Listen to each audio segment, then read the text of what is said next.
no? At hindi ako makakasuhan. Siyempre, lalo na in political blogging, mga bossing. Meron kang papanigan diyan, meron kang susuportahan diyan. Siyempre, kapag ka sumuporta ka dito sa bandang ito, yung kabilang banda naman, magagalit naman sa iyo. Susubaybayan ka nila, hahanap ng butas mo. Sa araw-araw na nagsasalita kami,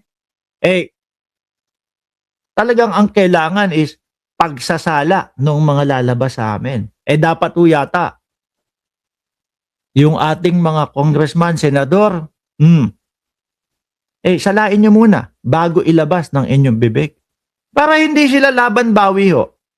No? Kasi nakikita natin may mga laban bawi eh.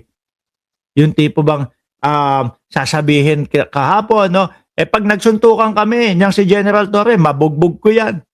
Lamog sa akin yan.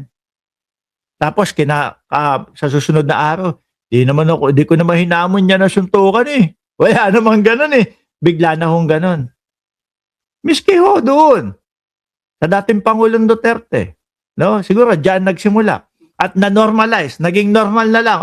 Okay lang yun. Kasi ang dating Pangulong Duterte nga, sasabihin yan, bangag ang Presidente Marcos eh. Tapos kinabukasan, sasabihin yan, hindi naman daw bangag. Normal lang yun. Okay lang yun. Wag.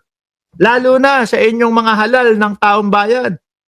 Inihalal kayo dyan para tulungan ang ating bayan, yung inyong komunidad, para maging maayos. Pero kung sa inyo pa manggagaling yung mga ganitong salitaan, ayos. Kawawa, komunidad nyo dyan.